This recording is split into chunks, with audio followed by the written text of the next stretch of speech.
Hey class, welcome back. If you check out the board behind me, we're talking a little bit this week. We're in week 13 now of school, and we're talking a little bit at the beginning of class about the International Space Station mission, which is on right now. So this was the current events portion of our class. We watched a tiny bit, a clip from CNN 10. The first part of the clip, actually, there were no notes required on it, but they talked about Stonehenge. You might remember Stonehenge because that was the place where they started monitoring where the sun was coming up all the time, where the sun was setting, and you can tell, of course, the time of the year from that. You know that we did that here when we were charting out the shadows and how long the shadows are out in our schoolyard. You can tell that now the days are getting shorter, the nights are getting longer, and the shadows are growing outside as we go deeper into fall and we get closer to winter. But don't worry about it. On December 21st or 22nd this year, I believe it's the 22nd this year, if we make the right sacrifices to the correct gods, the sun will come back. So that's kind of cool. And the other part here that we talked about was Mars. We watched a little bit of a brain pop on Mars. Now we're jumping into chapter 4 right now in your textbooks. Our usual Friday assignment, which I'll talk about here in a second, will not be the key terms, but instead will be based on a reading, which is going out there online today. And on Mars, the brain pop was talking about the characteristics of the planet, and the students' challenge was to come up with 2 facts on the Mars characteristics. Very, very quickly, you can see Mars right now, well, not the second, but at night. It is spectacular right now. Overhead, rising somewhere in the neighborhood of 7 o'clock and moving up to the high point in the sky. Kind of looks like an orangish, reddish star. Obviously not a star, one of the planets. And right now it's kind of an amazing time because you can see all of the planets. At night, it is absolutely spectacular. So go check it out for yourself. Okay, moving on. Here was the challenge question, and I was going to challenge the students, and again, wanted to make sure that you check out this video for at least part of the answer. How would you know if there is life in a place like Mars? Let's say after you get out of school, another couple years pass, you maybe get yourself a college degree if you want, and you end up working for NASA. You are in control of a rover that lands on Mars. You obviously aren't going to see a dinosaur walk by or anything big like a tree, but maybe there's microbes. We've already studied a little bit about protists, bacteria. Maybe there's something like that there. How would you know? One of the things that you could check out is you can look at the molecules that are in the soil. It's actually dirt before, and there's a difference between soil and dirt. We'll talk about it. You can look at the molecules that are there. One of the experiments that they did with the early Viking landers is they warmed up a bit of the dirt that they brought into the spaceship. Remember, it was a remote-controlled spaceship. And they added some nutrients to the dirt, and they wanted to see with a little bit of nutrients, a little bit of water, a little bit of light, was there any oxygen or perhaps some methane or some other gases that might indicate life coming off of the soil? Or I keep saying soil, it's dirt actually. Soil is actually a living thing. Soil is, people use them interchangeably all the time, but soil is actually considered living. It's got living organisms in it. Dirt, that's what you'd find on Mars, we think. So far, there have not been any signs of life on Mars. But we know that water used to flow there, so that's one of those things we're going to talk about in a little bit. Hey, how would you go about looking for life on another planet? So, recap, you would look for the molecules of life. We're going to talk a little bit more about the molecules of life in just a second. You already know some of them. Remember, a lot of today's notes are recaps. A quick bit of new information here. The planets, Mercury, Venus, Earth, and Mars, are called terrestrial planets. Terrestrial. You've probably seen the movie E.T. the Extraterrestrial, a fancy way of saying Earth-like. In other words, it's got a rocky surface. As opposed to the Jovian planets, which are out beyond the orbit of Mars, the Earth-like planets have a rocky surface. Again, we're hitting chapter 4 this week, but in this class we're hitting it with the idea, why does Earth have life, but Mercury, Venus, and Mars don't, or at least no life has been discovered there yet. Why? What is so special about Earth? Obviously, we've already talked about water being liquid water exists here on Earth. That is really important for life. But what else is going on? What is so special about Earth that makes it just right for life? Also, look in your reading for that. This right here was a recap. Looking back on your earlier notes from the year, remember we've got 12 weeks of notes already. You want to make sure that you're keeping your notebook up to date, and this is important. We talked a little bit about the structure of an atom earlier in the year. Remember, it's kind of throwing a lot of things in there, and again, we're not going too deeply into it. You spend more time on the structure of an atom when you do chemistry, but we wanted to get the basics, which is the center of an atom has a positive charge because it has those protons in there. You've got the electrons basically orbiting in this model right here, the atom. We pointed out, as I put down the lightsaber pointer, the periodic table. And if you were to randomly land on any element on the periodic table, it would have a unique configuration of protons and electrons. If I end up on element number 8, I know that that element has 8 protons, 8 electrons. It's one of the easiest things about the periodic table that all the science teachers put up in our classroom just to make us look smart. Well, all it is a list. It's just a fancy looking list. And it's a really easy list to read. It tells you how many protons and how many electrons are in each atom or in each element. Well, there's a really cool tool that is based on that.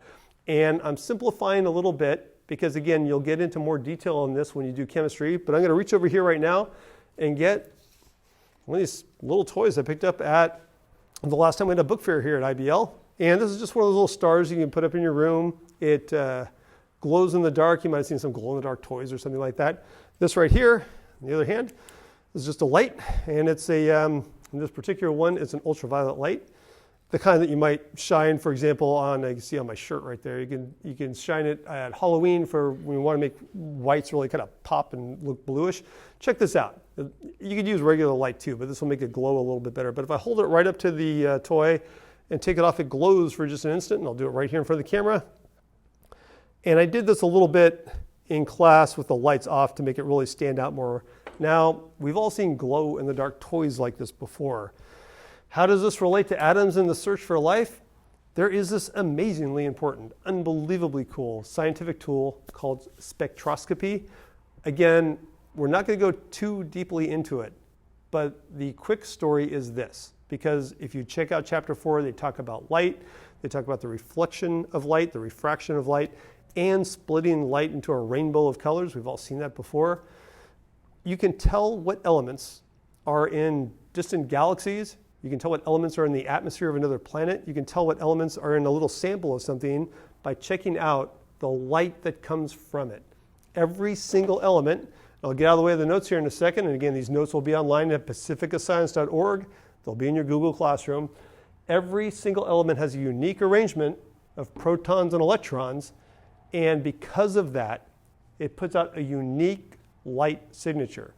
Often compared to a fingerprint in your textbooks, it's a very specific signature of light, these little absorption lines, which goes a little bit beyond what we're getting into, but think of it like a unique color of light associated with each element. For example, we talked a while back about meteorites when they come streaking through the atmosphere, or meteors when they come streaking through an atmosphere, meteorites when they actually land. A meteor, when it comes through the atmosphere, if it's glowing greenish as it comes through, you know that one contained copper. If it's glowing reddish, you know it probably contained iron. You can tell what things are made of from the light that comes off of them. That's amazingly, awesomely cool. One of the other things then, let me change the screens. In the class, we moved on to, okay, what are these biological markers of life? What are the big molecules that are important for life? The letters up here in the red was really for me to kind of remember what to talk about when I have the class going.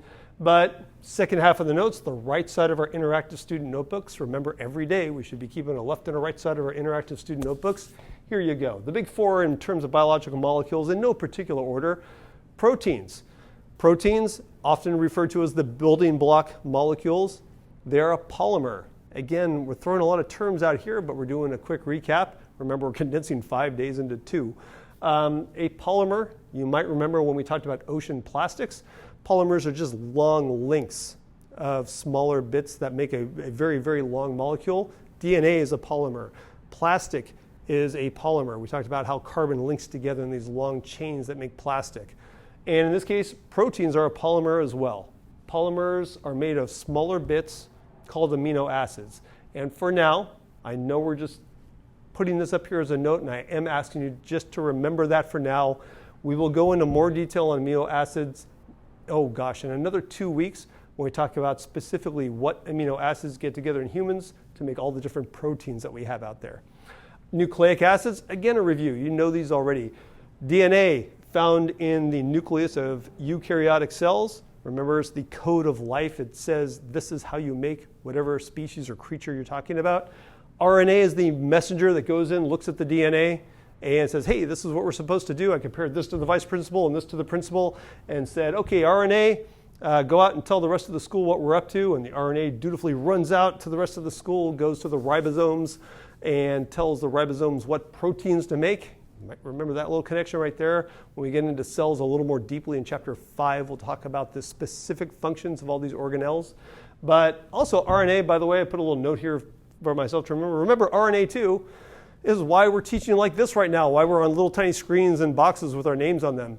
The COVID-19 virus is a bit of RNA that's in a little capsid, a little protein coat, and that's what we're trying to avoid breathing in. That's why we should be wearing masks when we're gathering or we're out there shopping and all that kind of stuff, because we're trying to avoid breathing in a little bit of RNA, in this case COVID-19, that will get in, rewrite some of your DNA, and it'll force one of your cells to make more copies of itself. This right here is what's causing the global pandemic right now. Okay, moving on, we have lipids. You might remember this. Once again, a little bit more review. To give an example of lipids, lipids, basically another name for fats, and we've put a little bit of oil in a little bit of water, and you might remember it made like a little bubble, and we tried to explain or tried to talk about or give a demonstration how those little fat bubbles really are kind of like a little cell. We think possibly that's how cells get their start. You had a little protected space within a lipid bilayer, basically a double layer of fat, that makes it possible to get a molecule that can make a copy of itself, which is the definition of life. And carbohydrates. Carbohydrates, you might have heard someone being a low carb diet. Basically, it's a low sugar diet. And if you look at carbohydrates, again, we'll go into the different kind of carbohydrates later, but you can think of carbohydrates as just sugars. They are sugars. They have different types. Some are complex, some are simple. And sugars are used for energy and also for the structure inside cells. Last thing I want to mention, had a great question here in second period today by, let's see, Maisie, I think asked the question. And it was, when we're looking for life, well, yeah, that's what we know. Maybe it's made of something else. That was a fantastic question. We don't know for sure. So far, when we're looking for life out there beyond our Earth, out there in the solar system and across the galaxy, the only thing that we have to compare it to is what's right here on Earth. So far, this is the only place that we know that for sure has life. And if you want to find some other type of life, we're not sure if perhaps maybe it's not based on carbon. Maybe it's perhaps based on silicon. The one thing I answered in class, which I'll repeat here, which was based on what we know about chemistry. And I don't have my little carbon molecule atom model available right now in front of me, but you might remember, and hopefully you do, carbon is stunningly amazing at the number of compounds it can make. It can join with other things, it can join with itself, it can make long chains. It's responsible, or I should say the basis for all of these molecules up here. And while life might possibly exist that's based on some other element besides carbon, scientists, at least so far, have a really hard time imagining life without carbon, because carbon has these 4 valence electrons. Fancy way of saying it can join with many, many other atoms, and it can join again with itself, make rings, make chains. And organic chemistry is completely based on the element carbon. So awesome question there, Maisie. We will get back into more of this on Thursday, and please look for the Wednesday test, which is out there online. Every single Wednesday by 3 o'clock, there's our weekly assessment due. Every single Friday, there's an assignment due, and that Friday assignment will go up there online this evening. Have a wonderful week 13, and I will see you all online. Take care. Bye-bye.